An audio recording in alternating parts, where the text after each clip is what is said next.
Olá, meus amigos, você que está se preparando para o concurso do CFO, muito prazer em estar de volta aqui com você. Vamos continuar o nosso estudo sobre história do Amapá.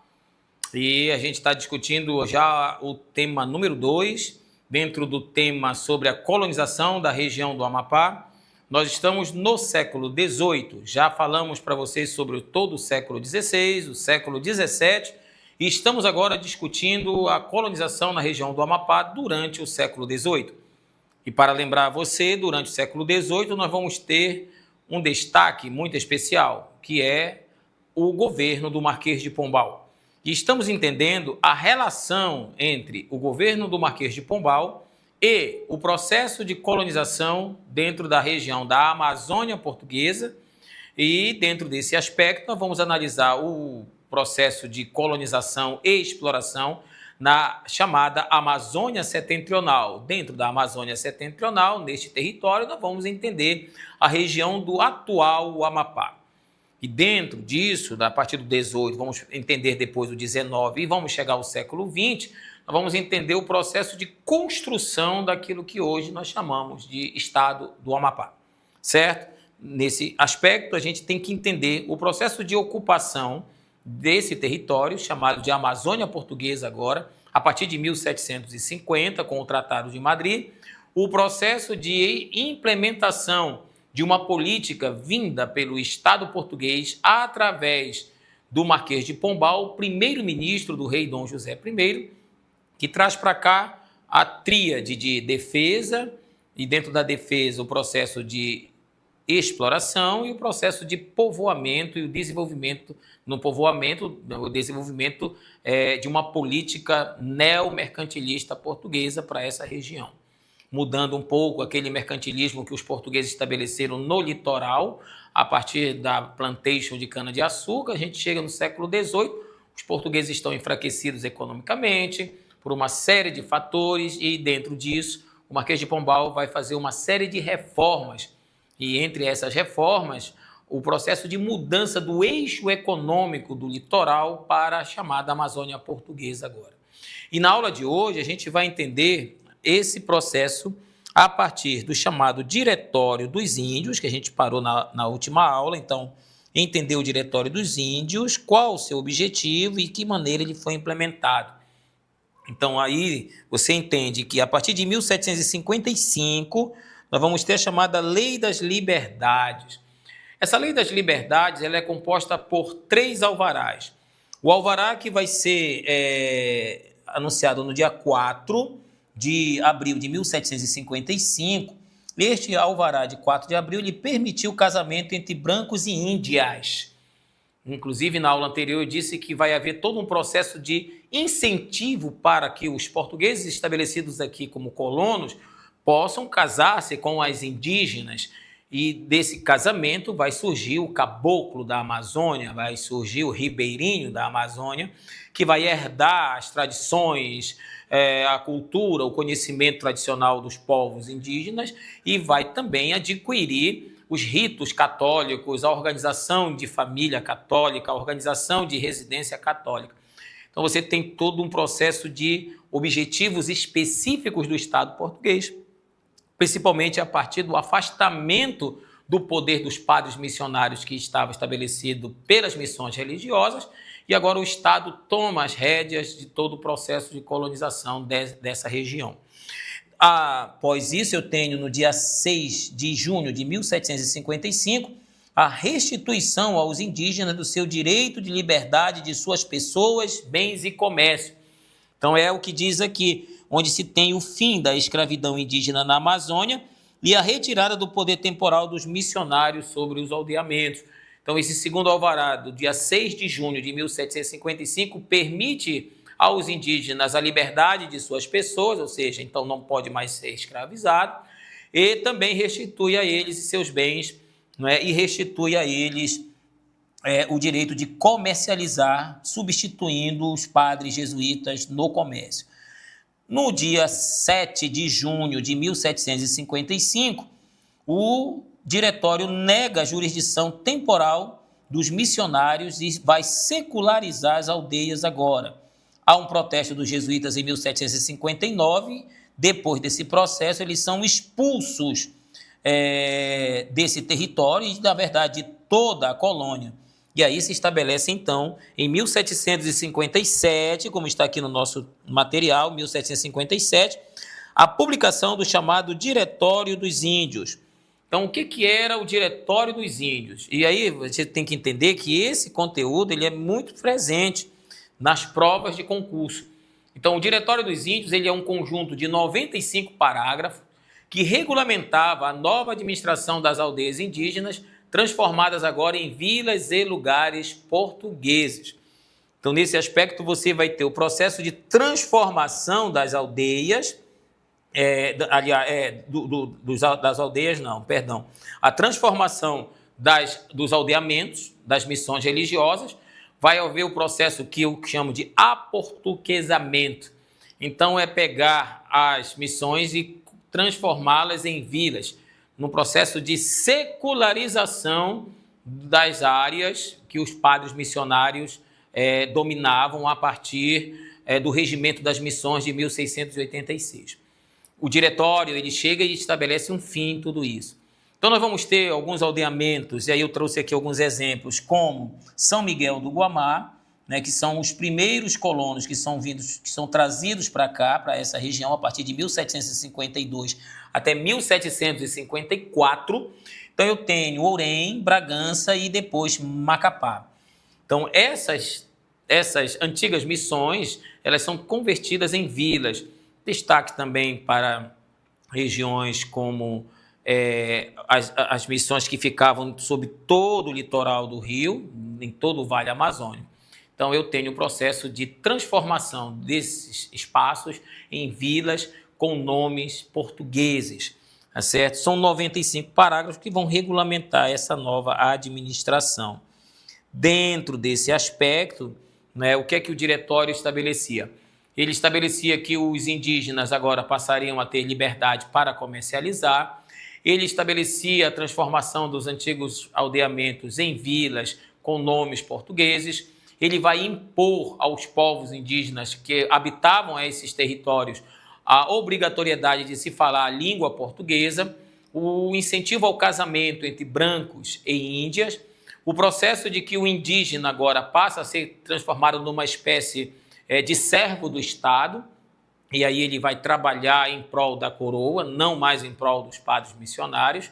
A ideia de que os indígenas deverão se comportar a partir do modo de vida, do comportamento do português, e dentro de todo o território da chamada Amazônia Portuguesa, será obrigatório falar a língua portuguesa. Logicamente, isso vai estar dentro de um aspecto chamado de destribalização, de um processo chamado de assimilação cultural a partir da imposição pelo diretório do modo de vida europeu para os povos indígenas aqui.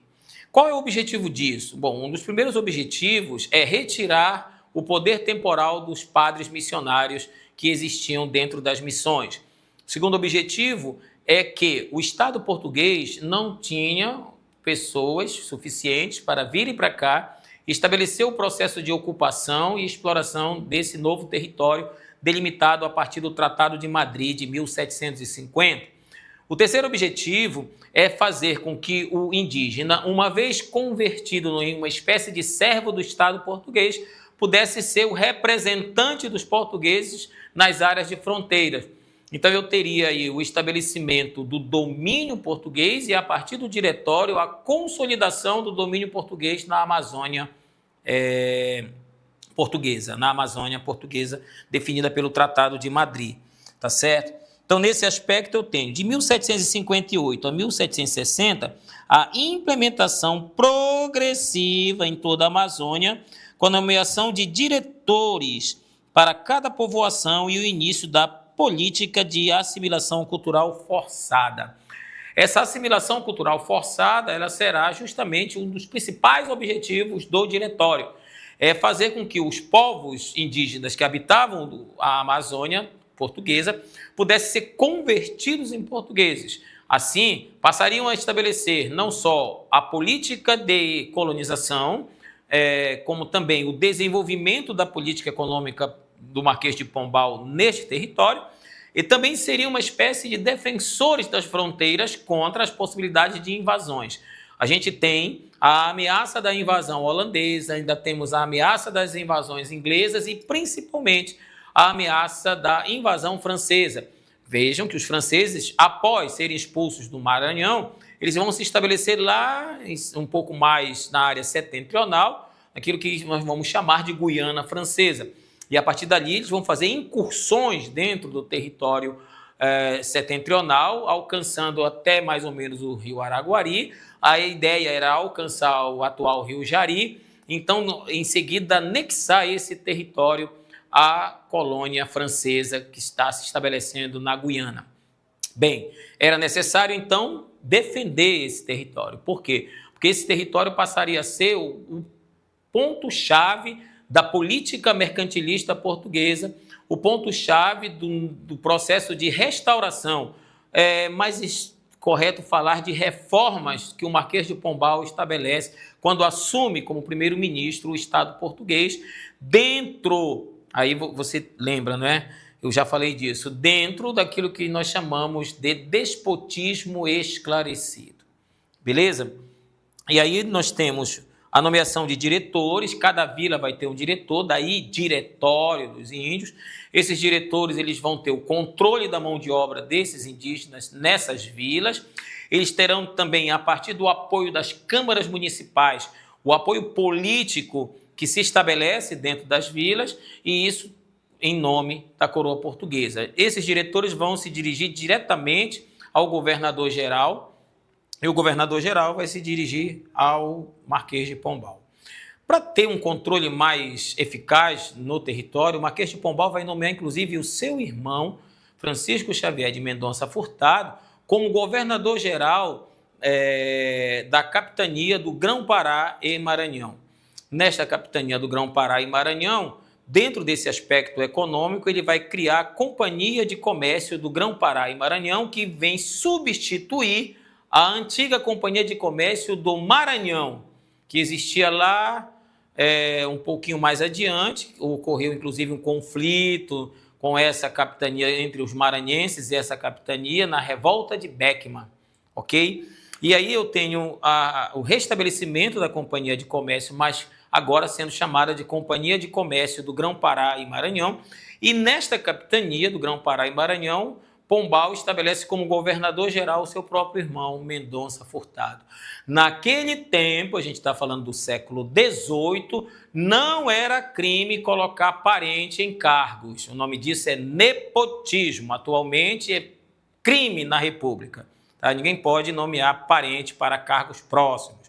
Isso é crime. Mas naquele tempo, podia. Tanto podia que o Marquês de Pombal nomeou o seu irmão, Mendonça Furtado, para ser o governador do Grão-Pará e Maranhão.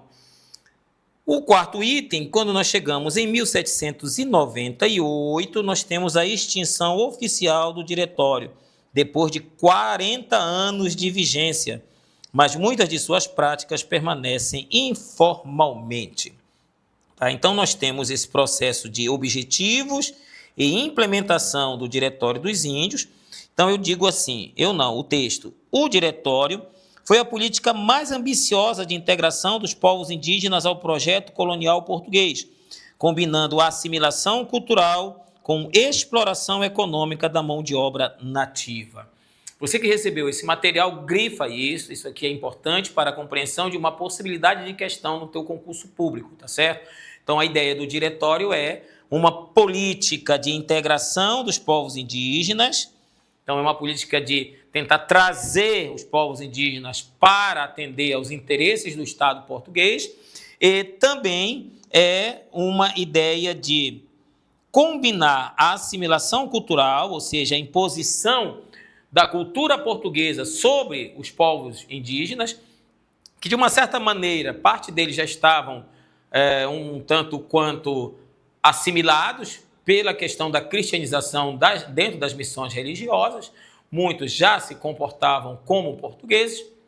O projeto pombalino vem sacramentar esse aspecto e também a ideia de exploração econômica dessa mão de obra nativa, posto que o Estado, nesse primeiro momento, ele não traz ainda, você não tem ainda a ideia de se trazer africanos para essa região. Nós temos mais tarde a chegada dos africanos aqui, e eles vão se estabelecer em determinados espaços, entre eles o espaço do atual Amapá, onde a gente tem a chegada de escravos ou escravizados aqui para serem explorados nas lavouras de cana-de-açúcar e no processo de desenvolvimento da economia mercantil agrícola do projeto Pombalino. Tanto é que uma das ideias do Marquês de Pombal era transformar a Amazônia em uma espécie de celeiro agrícola, definindo uma nova forma de mercantilismo. Alguns autores chamam isso de neomercantilismo português, certo? Então, nós temos esse aspecto aí. Quais seriam os impactos do Diretório dos Índios nas comunidades indígenas? De que maneira os povos indígenas teriam como consequência a implementação do Diretório dos Índios? Então, primeiramente, o primeiro objetivo seria a assimilação cultural. Então, dentro dessa assimilação cultural, nós temos alguns dos principais pontos dos 95 itens que o Diretório apresenta lá em 1700, a partir de 1757, né? Então, a partir daí, você tem esse aspecto. Primeiro, a obrigatoriedade da língua portuguesa. Os indígenas são obrigados a abandonarem a sua língua-mãe e a falarem a língua portuguesa. Nesse aspecto, eu quero destacar para você, e eu estava esperando alguém perguntar aí, não perguntou, mas então eu vou adiantar. Falava-se nessa região uma língua chamada de Nhengatu. O Nhengatu, ele era uma língua que resultava da mistura do tupi mais a língua portuguesa. Tá certo? Do tupi mais a língua portuguesa. Essa língua Nhengatu, ela foi criada pelos missionários jesuítas para manter o processo de comunicação, de diálogo com os povos indígenas dentro das missões. Então, o Nhengatu, ele era muito falado em todo esse território. E com a implementação do Diretório dos Índios, até o próprio Nhengatu, ele é proibido, porque no processo de linguagem do Nhengatu falava-se algo de tupi. E a ideia era eliminar a língua mãe e estabelecer apenas a fala da língua portuguesa. Por que isso? Porque uma das características de domínio, né, uma das características de ocupação, de dominação, é a imposição da língua. Então, no passado, quando um povo estabelecia dominação sobre outro povo, derrotado em guerras, o primeiro aspecto era o processo de assimilação cultural, a imposição da língua do povo dominador sobre o povo dominado. Então, isso acontecia lá no passado. Por exemplo, os babilônios, quando conquistavam territórios, eles obrigavam os povos conquistados a falarem, a aprenderem a língua e os costumes dos caldeus. A língua dos caldeus, a cultura dos caldeus, a ciência dos caldeus. Não é? Avançando um pouco mais, os romanos, quando dominavam também, punham em alguns territórios o processo de obrigatoriedade de se falar o latim. Em alguns territórios, eles não deixavam isso acontecer, mas em outros, eles iam impondo a língua, não é, romana, que era o latim, e quando aqueles territórios eram romanizados, então já se tinha a língua romana, o latim, como língua, né, praticamente ali definida. Os gregos faziam isso também, não é? Alexandre o Grande, quando estabeleceu o processo de expansão de seus territórios, então ele tinha também essa ideia da imposição da cultura grega, e aí a gente conhece esse processo como helenismo, não é? Que ele tentou fundir a cultura ocidental com a cultura oriental, surgindo o aspecto do helenismo. Bem, eu coloquei um pouco disso para você entender que muitas vezes os que dominam fazem isso através da imposição da sua língua sobre aquela língua do povo dominado. Então, o Nhengatu, ele caiu em desuso, ele é proibido de ser falado, e aí uma das situações seriam justamente por conta da obrigatoriedade da língua portuguesa. Proibição de línguas nativas e do Nhengatu, olha aqui, acabei de falar sobre ele. Então, a proibição de se falar língua mãe e o próprio Nhengatu, que era a forma de comunicação que os jesuítas fizeram para estabelecer o contato, a comunicação, o diálogo com os povos indígenas que eles passavam a cristianizar dentro das missões. Adoção forçada de sobrenomes portugueses.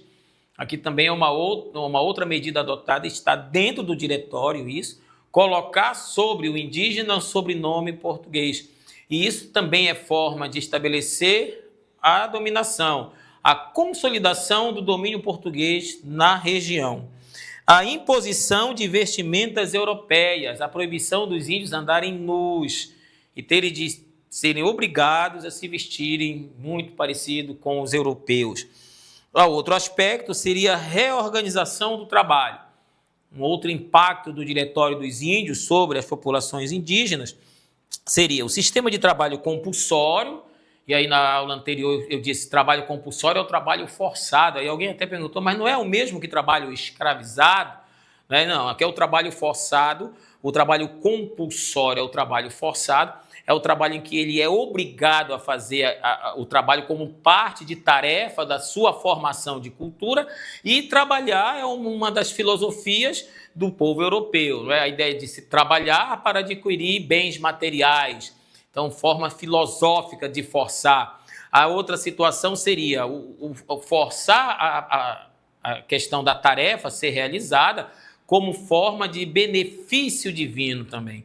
Isso era feito dentro das missões religiosas através dos padres, que faziam a imposição de cumprimento de tarefas para que ele cumprisse aquela tarefa como parte da sua formação. Uma outra situação, o trabalho forçado, a ideia de ele ser explorado na sua mão de obra e não receber assalariamento para isso, ok? Com a imposição do diretório, alguns dos indígenas terão a promessa de terem assalariamento, só que na maioria das vezes os diretores das vilas não faziam repasse disso. Então ficava uma espécie de um trabalho ali que ele era forçado a fazer, mas não tinha remuneração, apesar do alvará de 1755 dizer que ele tinha liberdade de sua pessoa e liberdade de seus bens e liberdade de comércio. Então isso quase, a gente tem aí um processo de corrupção dentro desse sistema. Repartição da mão de obra entre serviços públicos e particulares. Aqui, dentro do diretório, vai haver aquele aspecto de se definir parte dessa mão de obra indígena para trabalhar pelo Estado, ajudando na Câmara Municipal, por exemplo, ajudando no processo da tributação, ajudando no processo até de guarda das vilas. E uma outra situação era de que alguns desses indígenas eram deslocados para as fazendas dos senhores para então trabalhar no auxílio desses senhores no desenvolvimento da sua agricultura. Introdução de cultivos comerciais. O diretório, e antes do diretório, o alvará de 1755, do dia 6 de junho, ele diz isso: os indígenas teriam direito de comercializar, tirando esse poder dos padres missionários que faziam essa comercialização com as drogas do sertão, que eram colhidas pelos indígenas lá dentro da mata, dentro da floresta. Pagamento de salários, frequentemente não cumprido, acabei de falar isso aqui, ok? Então havia essa promessa de assalariamento, mas normalmente ele não era cumprido, ok? Bom, a gente chega aqui ao final, é isso? 5 minutos faltando? É isso, produção? Falta 5 já? Fechou? Né? Me avisa aí, porque aí eu posso avançar um pouquinho mais. Mais 10, tá? Ok. Então, bom, dentro desse processo, nós vamos perceber então, e aqui eu vou colocar para você, o entendimento, a partir daí, o entendimento da chamada Amazônia Setentrional. E aqui a gente vai entrar diretamente no entendimento da relação do governo português com aquilo que hoje é a atual região do Amapá. Então a gente entra no âmago agora do conteúdo direcionado à história local, tá certo? Que é o entendimento do governo português com a Amazônia Setentrional. Então, como é que vai ser a relação do governo com a Amazônia Setentrional. Então, era necessário observar a ideia das condições que se tem para desenvolver o projeto aqui, nessa área, nesse território chamado de Amazônia Setentrional. Então, dentro da Amazônia Setentrional, nós vamos ter o aspecto do povoamento na Amazônia Setentrional. Esse povoamento seria com a fundação de vilas e povoados aqui nessa região. Bem, além do povoamento, nós vamos ter o processo de exploração nessa região. Então, o processo de exploração seria através da ideia do comércio que se estabelece aqui. Esse comércio será incentivado com a criação da Companhia de Comércio do Grão-Pará e Maranhão. Então, a partir daí, a gente vai começar a conhecer essa região como Capitania do Grão-Pará e Maranhão. Que região é essa? Toda a Amazônia Portuguesa. Tá certo? Toda a Amazônia Portuguesa. Alguns textos de escritores amapaenses chamam, também, alguns textos aparecem chamando de Vale Amazônico. Tá certo? De Vale Amazônico. Então, aqui dentro eu tenho o desenvolvimento do comércio, dentro de uma nova concepção mercantilista, criação da Companhia de Comércio do Grão-Pará e Maranhão. Eu tenho, dentro dessa exploração, além do comércio, o desenvolvimento de uma espécie de agricultura comercial, de uma agricultura comercial. Essa agricultura comercial tinha como objetivo transformar a região da Amazônia em uma espécie de celeiro agrícola, que aí seria o desenvolvimento da chamada agricultura comercial, tá certo? Com a introdução de algum cultivo, cana-de-açúcar, anil, e além disso soma a exploração das drogas do sertão. Então esse comércio, essa agricultura, eu tenho ainda a exploração extrativista. Eu tenho a presença do extrativismo. Dentro do extrativismo ainda se tem o interesse pelas especiarias locais, que a gente chama de drogas do sertão, ok? Então, nesse aspecto, é perceber isso. A outra situação, o outro aspecto seria justamente povoamento, exploração e defesa dessa região. Defesa dessa região. Essa defesa da região, ela vai perpassar pela chamada política, olha aí, política das fortificações. Política das fortificações. Essa política das fortificações, nós temos dentro desse processo a presença, a entrada, a introdução, vou colocar assim, da nossa atual Vila de São José de Macapá, a construção da nossa fortaleza. Mas só que não é só esta vila, não é só esta fortaleza. Nós temos que entender todo o aspecto de interesse do Estado português nessa região. Dentro desse processo, inclui-se justamente a elevação do povoado, a condição de Vila de São José de Macapá, quais os motivos que levam o Estado a isso. A outra questão, a política das fortificações, para a ideia do processo de demarcação do território a partir do Tratado de Madrid. Tá certo? A partir do Tratado de Madrid. Então, a gente tem que entender esse aspecto. Então, nós temos a questão das fortificações e a questão da política do Marquês de Pombal para isso. Uma outra questão é, para identificar isso aqui, a ideia da reordenação econômica. Dentro da reforma do Marquês de Pombal, nós temos uma reordenação econômica no mercantilismo português. o que vai nos explicar essa reordenação econômica? Primeiramente, o Estado português continua com o extrativismo. Ele não vai substituir ainda isso aqui. Então, eu tenho, primeiro aspecto, extrativismo.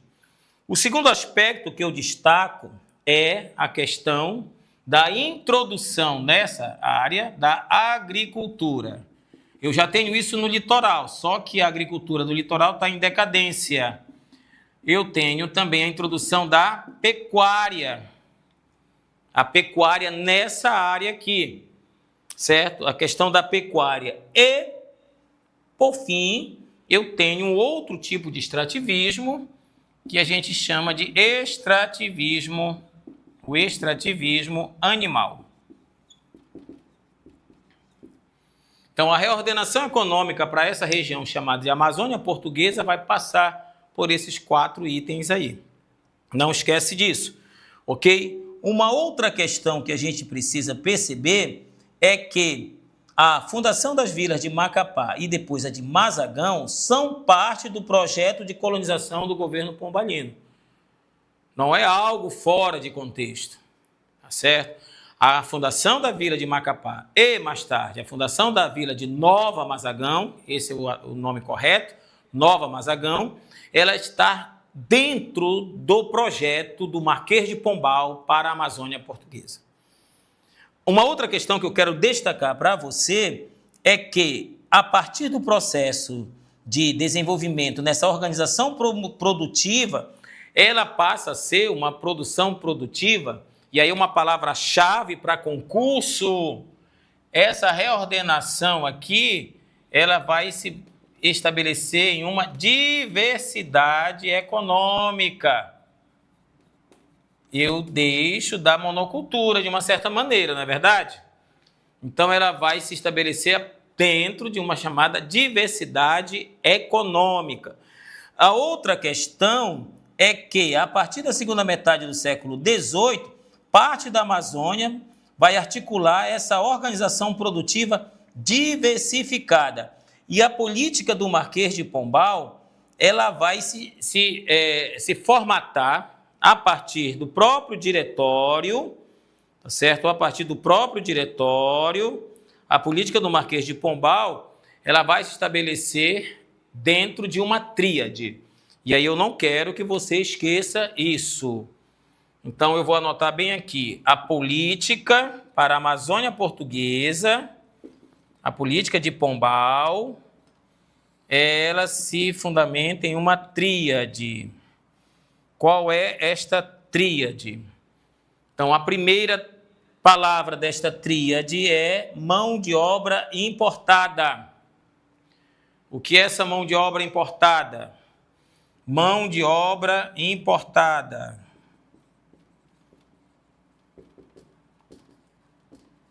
É a introdução do escravo africano. Por quê? Porque o indígena vai ser incorporado à sociedade pelo diretório. Entendeu? E aí eu preciso trazer uma outra mão de obra para substituir essa aqui. Aí eu tenho a introdução da mão de obra importada.